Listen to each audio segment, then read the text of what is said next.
Okay, so today we will start the introduction to the measure theory. So basically, we will follow the famous book of Royden.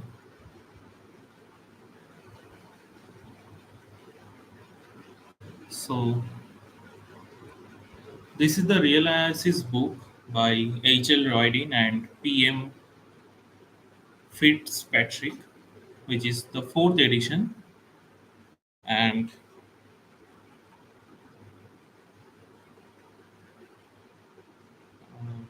we'll start the introduction to the measure theory.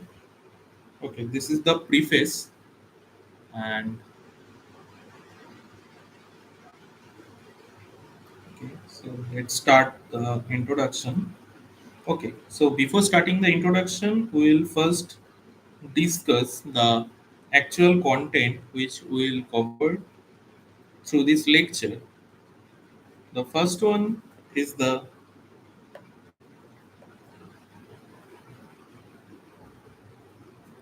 okay. The first one we will study a little bit about Lebesgue integration.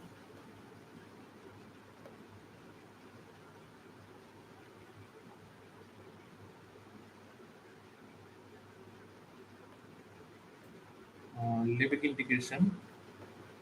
Okay, and privileges of sets, mapping, and relations.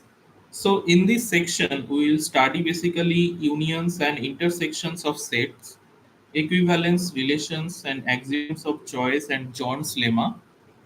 Okay, so this is the basic concepts of starting the measure theory, and basically we will start from the real numbers, sets, sequence, and functions which we have already studied in our first year or second year in math courses.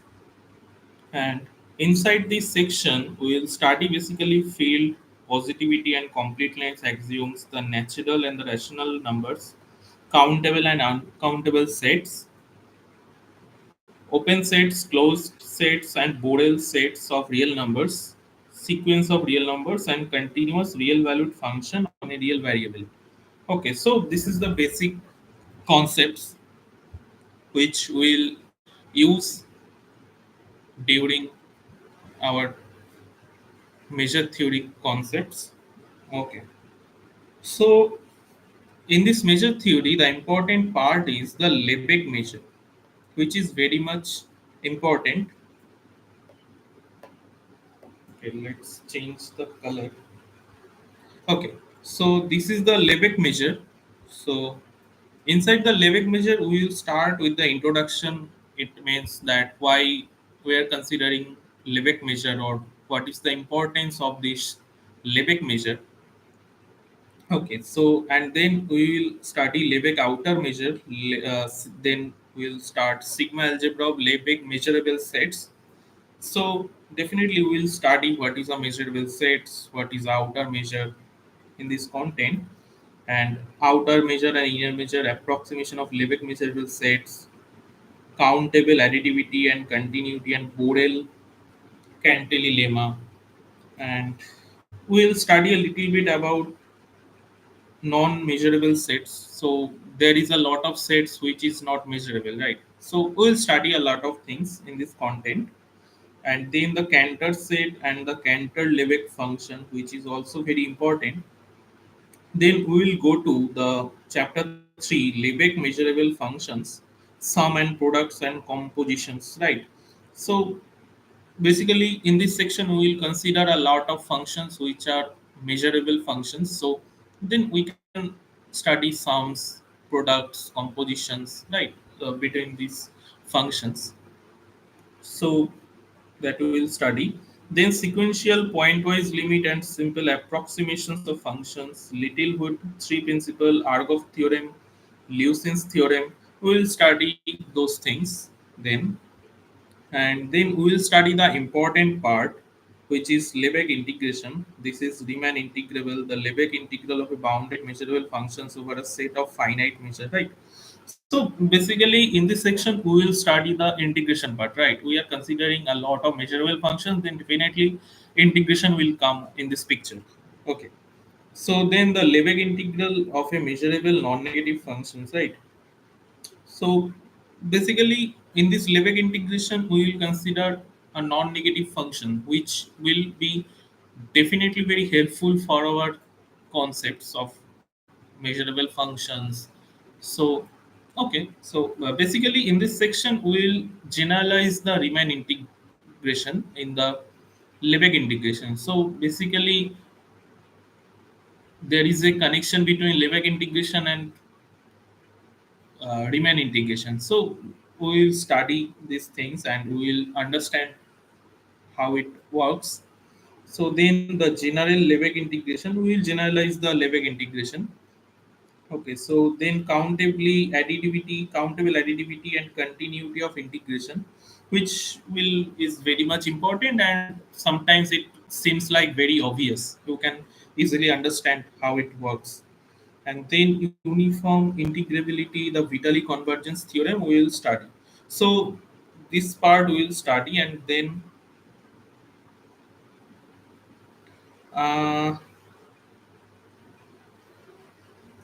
then okay, this part is also very important. This is characterization of Riemann and Lebesgue integrability, which is very much important. We will study the relations between Riemann and Lebesgue. What is the basic difference between Lebesgue and Riemann's works? So, okay, and we will study a little bit in the convergence of measure in measure, right? So this part we will cover, and this part section we will cover, which is very much important. If time permits, then we will study differentiation. Otherwise, we will skip for now. So we will study the LP spaces, which is non-linear spaces. So we will see the what is the definition of non-linear spaces. Then the inequalities, the famous inequalities, which is Young's inequality and Minkowski inequalities. So we will study those parts and why they are important in this context. We will study them. Okay, then the LPs complete the Riel's Fisher theorem. We will study. So these three sections we will study. Okay, so apart from this, we will obviously study these parts also. This is the topology part. Yeah, right. So this measure and integration of general theory, we will study this part also. So which is measure and measurable sets, signed measure, the Hahn and Jordan decomposition. Three, the cathode measure induced by an outer measure. So we will see a lot of theorems which is given by cathode in the measure theory, and it is very much important in the outer measure, right? So we'll study those parts and the construction of the outer measure. We will study the cathode Hahn theorem, the extension of a pre-measure to a measure. So we will go through these parts. Then we will come to the chapter 18, which is starting with the measurable functions. So in this section, the general concepts of measurable functions is defined, right? So then we will start the integration of non-negative measurable functions, then integration of general measurable functions. So these three parts we will cover, right? So then we will go to the 19.1, the completeness of LP, this part, and the Real's representation theorem of dual LP, right? Okay, so these two sections we will cover, and we will also study the Lebesgue measure of an Euclidean space of Rn and cumulative distribution of the functions and Borel measure on R. And then we will go to the cathode outer measure and Hausdorff measure on a matrix space. So in this context, we will study what is Hausdorff measure, right? So we are familiar with Hausdorff in topology. So this is T2 space and this is Hausdorff we have already defined in the topology courses. So then we'll see how Hausdorff concepts is working in the measure theory, which is called as Hausdorff measure. Okay. So this part we'll study in our measure theory course. Okay. So this is the first part. So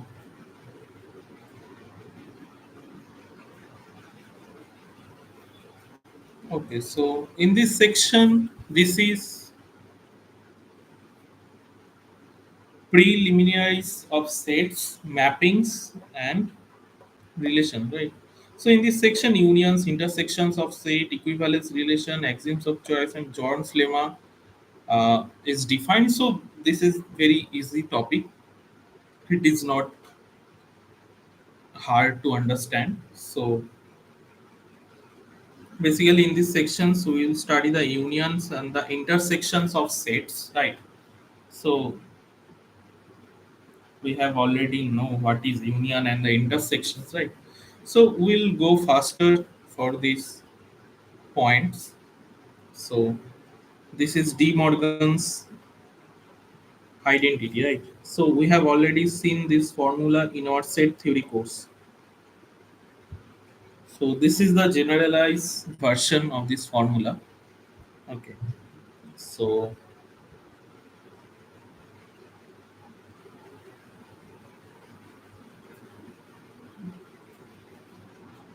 and this mapping between sets, and this formula is very much important. We'll use a lot of times.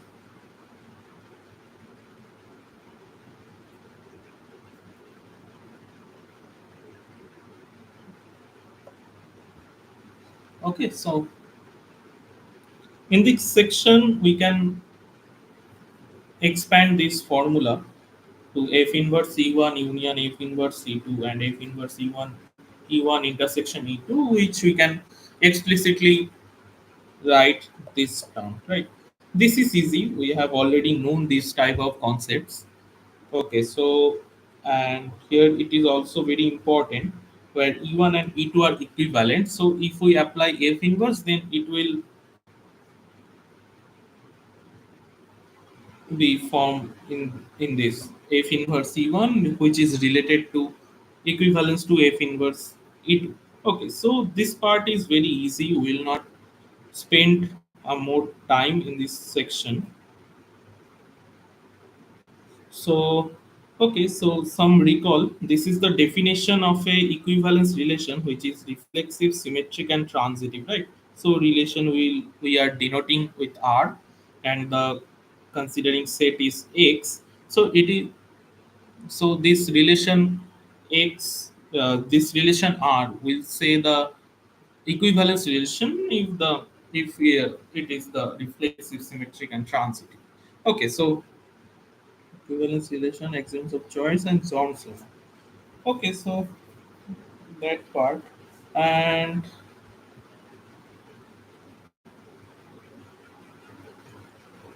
so this is the definition of a partial ordering. You can check. This is not hard. So reflexive, transitive, and this is called the partial ordering, right? So you are considering a relation R and non-empty set X, which is called the partial ordering, provided it is reflexive, reflexive, transitive, and for X and X prime, which is and X prime, which is in X, both are X, and if two elements are related to each other, then X is equals to X prime, right? So this is the main concept. And then the subset E of X is said to be totally ordered, right? So these concepts we will study, and this is the basic. And now the important lemma is the Zorn's lemma. It is very much famous, which is, let's suppose X is a partially ordered set for which every totally ordered subset has an upper bound. Then X has a maximal member, right? So this is the John's lemma. You can check its proof as well.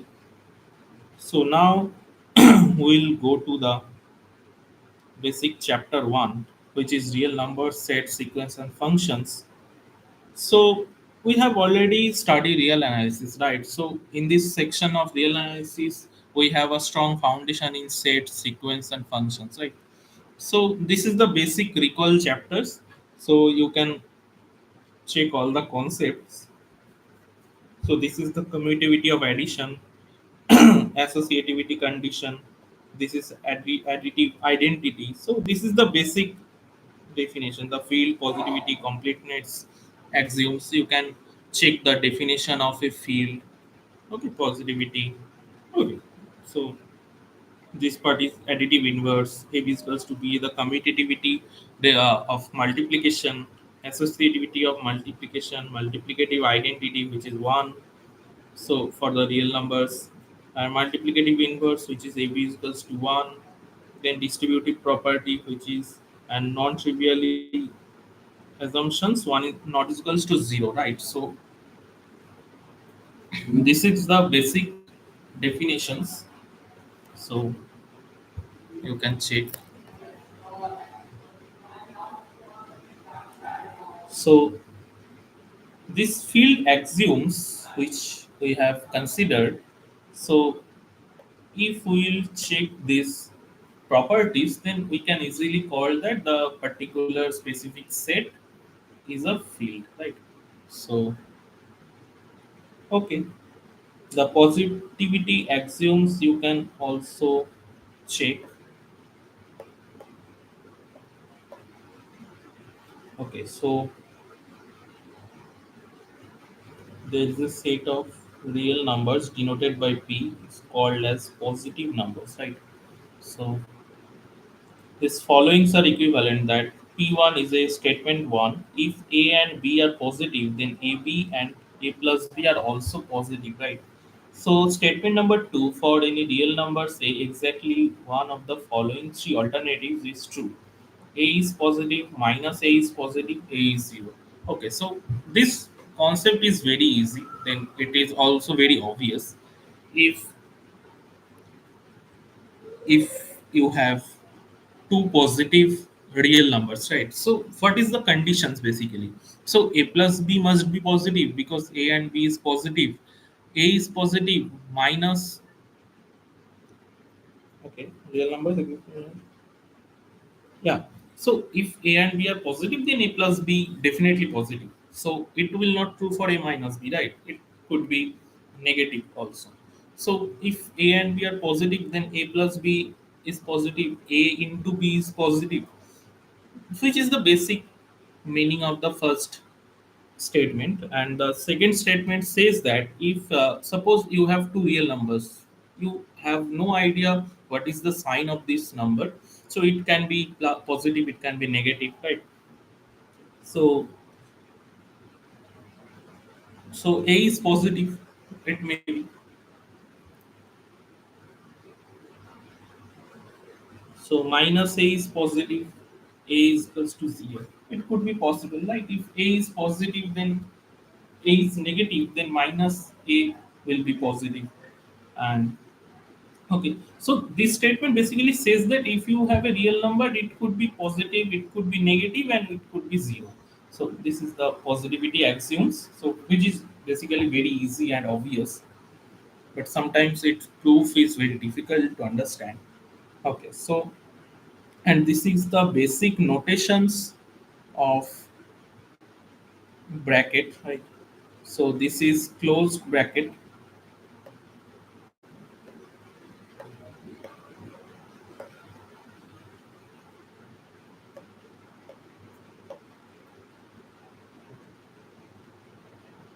So this is the closed bracket. This is the semi-closed or half closed, you can say. Okay. So one more thing, we have one more interval which is open interval. I should write, which is a comma b, which is x.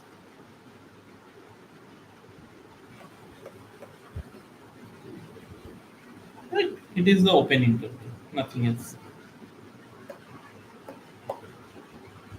And now you start the completeness axioms. A non-empty set E of real numbers is said to be the bounded above provided that there is a number B such that x less than equals to B for x equals to E. So B is called the upper bound, right? And similarly, it should be bounded below.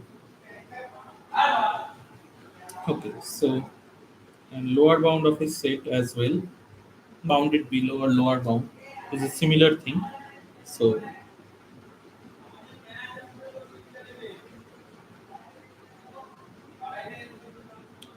and this is the completeness axioms. Let E be a non-empty set of real numbers that is bounded above. Then, among the sets of upper bounds for E, there is the smallest and least upper bound, right? So, this is the basic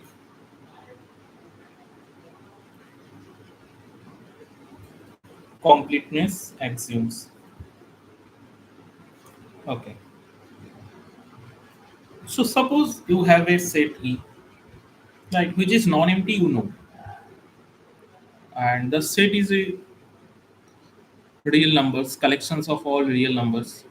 So that is bounded above. Suppose you have a sequence of real numbers and it is bounded.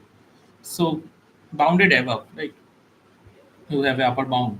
So then among the set of upper bounds for E, there is a smallest or least upper bound, right? Smallest and or least upper bound to have a small difference between two words. Okay, so mostly you now we are considering that simple way. The among sets or upper bounds for E, there is the smallest point, right? So this is the completeness axioms. So smallest or least upper bound, approximately this is the same sentence, right? Lower bound or least upper bound, these have difference, right? Okay. So we'll study the supremum infimum concept. Those are so okay. So least upper bound, which is supremum, right? So these are connected. And greatest lower bound, which is infimum, right? These are connected. So those I am talking about. And so the set of a non-empty set of real numbers is said to be bounded provided that it is both bounded below and bounded above. So then you can say that this set is bounded, right? So then we will study the triangle inequality. Basically, in this section, all those things are basic um, recall session, right? So those things we have already started, and just before starting the measure theory, we are just recalling all those things which we have already studied in our analysis course. So okay, these are the triangle inequality. Okay.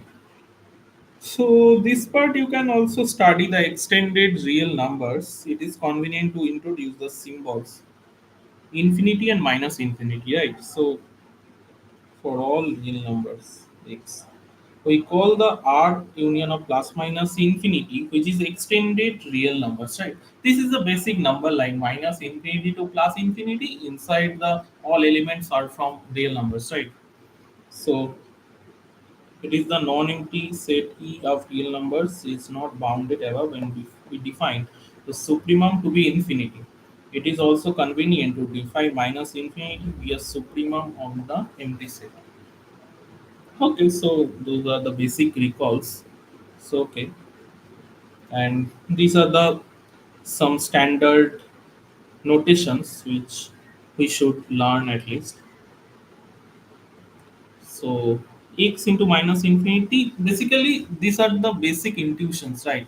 So if see that if while x is minus 0, then x into minus infinity becomes minus infinity, x into minus infinity becomes infinity, right? These are the basic intuitions which those similar things which we are doing between real numbers.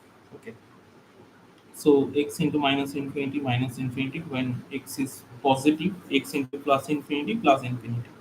Okay, so x minus infinity which is minus infinity, x plus infinity which is plus infinity.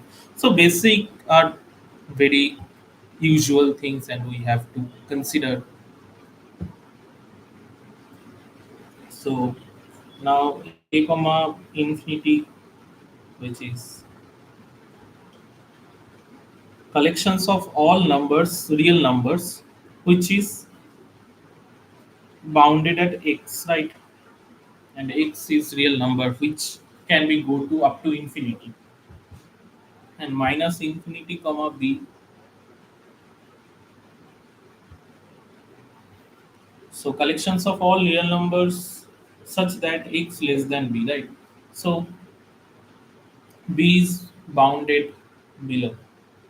So now these are the closed in semi-closed interval. These are the semi-closed interval. Those are the basics, easy things. There is no any option to illustrate. Okay, so completeness of R that all bounded intervals are the above type and that are all bounded intervals are of the form listed one together with interval of the form AB. So basic are the easy things. Okay.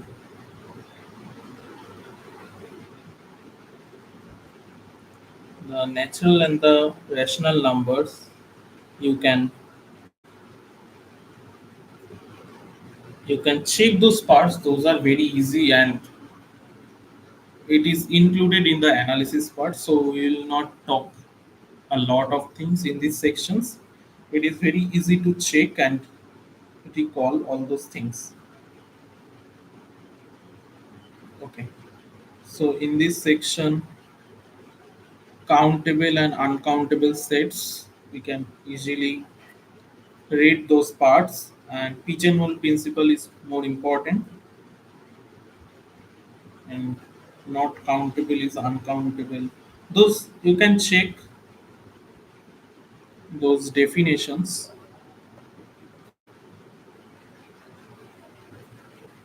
Countable and uncountable sets, what is countable, what is uncountable. So you can easily check these parts. We will not talk a lot of things in this section. This type of theorems you should remember. A subset of a countable set is countable. In particular, every set of a natural number is countable, right? So you can check also these proofs. And for each natural number, this Cartesian product are defined. The set of rational numbers is Q. So okay, these following are countably infinite examples. Right. So also you can check this theorem. Theorem 5, a non-empty set is countable if and only if it is the image of a function whose domain is a non-empty countable set. Right.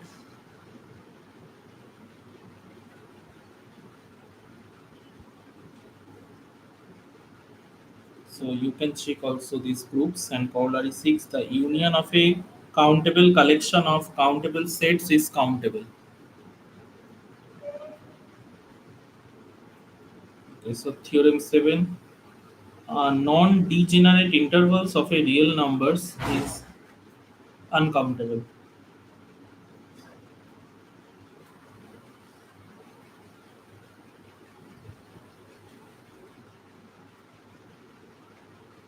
Okay, so you can check those proofs as well, which is not very difficult to understand. Then open set, closed sets, Borel sets. So you can check those definitions.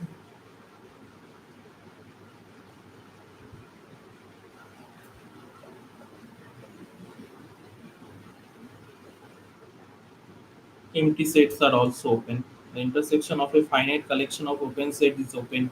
Union of any collections of open sets is open. Those are the things you can check.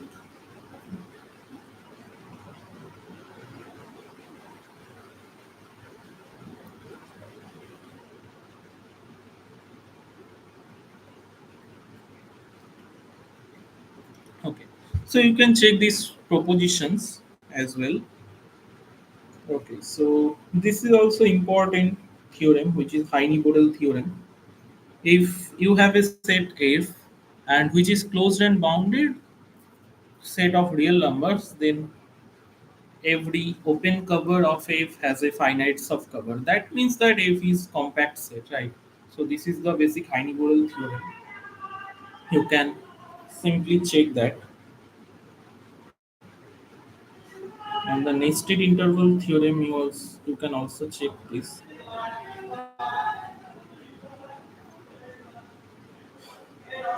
So you have a descending countable collections of non-empty closed sets of real numbers, which is F1 bounded. Then intersection of this is phi, right? So basically it is the infinite times. So this is the nested interval, right? So this section makes sense.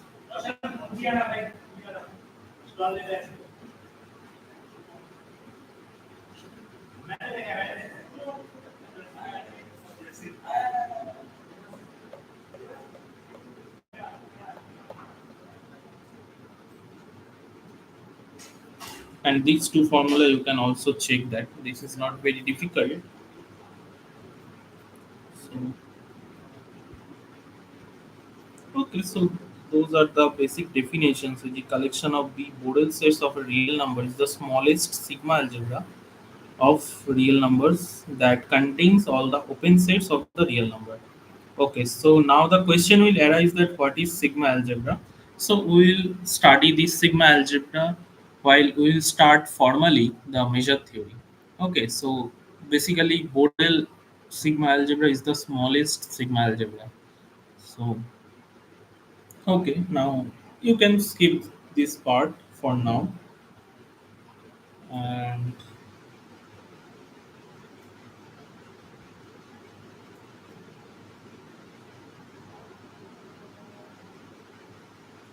okay, so this part you can recall this convergence. What is the minimum convergence? What is the limit points? Okay, so and monotone convergence criteria for real number sequence, which is basically these parts are all in real analysis. So then Bolzano-Weierstrass theorem: every bounded sequence of real numbers has a convergent subsequence. So you can easily check those lines, which are very much important to memorize and understand as well. So this is the Bolzano-Weierstrass theorem. Right? Suppose you have a bounded sequence of real numbers, then mm, definitely there exists a subsequence of that bounded sequence, which is a subsequence, and it will be definitely a uh, convergent sequence. Okay, so theorem 7 you can also study definitions. You can also study. So Cauchy convergence criteria for real numbers, and what is the Cauchy sequence. All those recalling things are there. Theorem 8: linearity and monotonicity of convergence of real sequences. So those are very easy to understand. So nothing else to discuss here. This definition you can also check.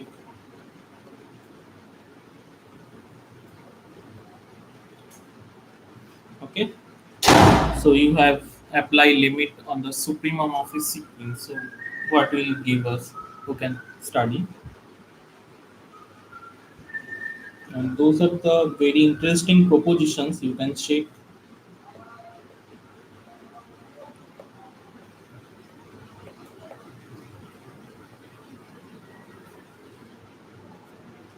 Also, you have to recall the what is the definition of a partial sums. Summation is summable to real numbers provided Sn converges to S. So this is the basic things.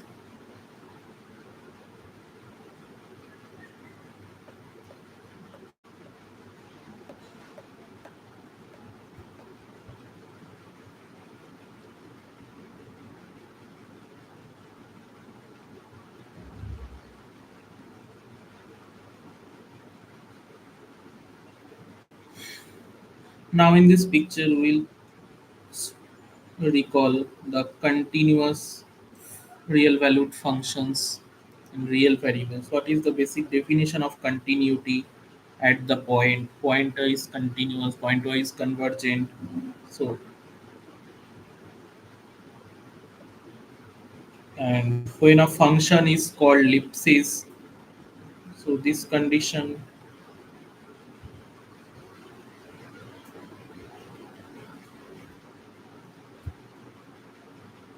you can see the propositions.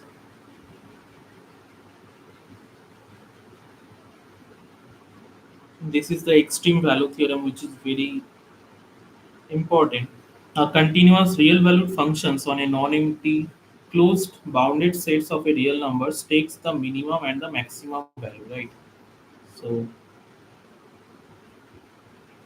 so this theorem is also very easy to understand, right? So you have a continuous real valued function, right, which is non-empty on a non-empty closed and bounded of real numbers. Then it will definitely take a minimum and the maximum value, right? Because it is the bounded set you are considering, right? So this means that pictorially you have a bounded and you are considering a function in this interval. So then definitely it is a,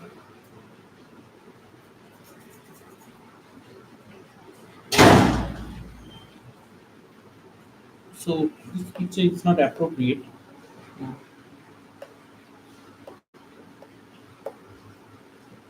Suppose,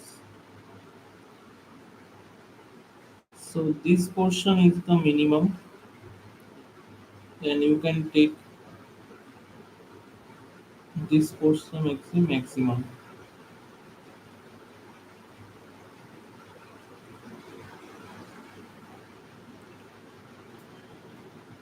So the extreme value theorem is saying that continuous real valued function on a non-empty closed bounded set which is minimum and the maximum value. Okay. So intermediate value theorem, you can also check. This is the basic real analysis theorem.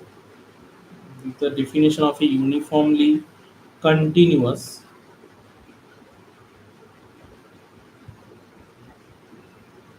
is said to be uniformly continuous provided that epsilon greater than 0 and if delta greater than 0 for all x and x prime in E. So then these are true, right?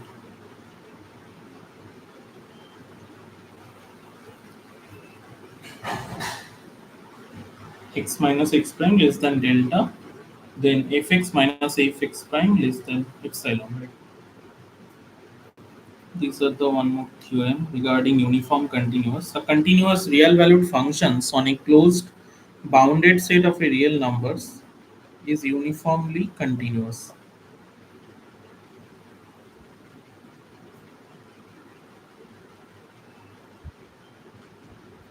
Okay.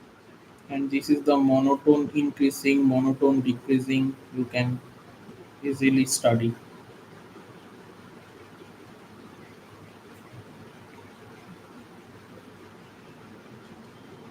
You can also check the jump discontinuity concepts, right?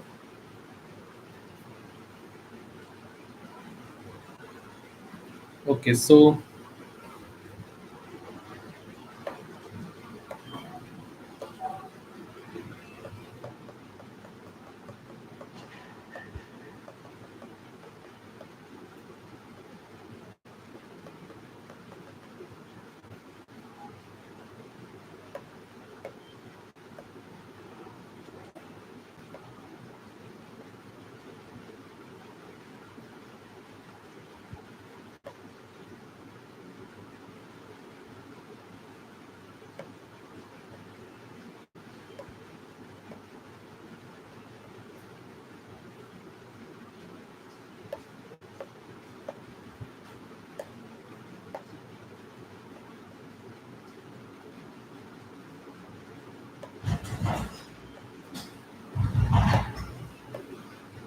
Okay, so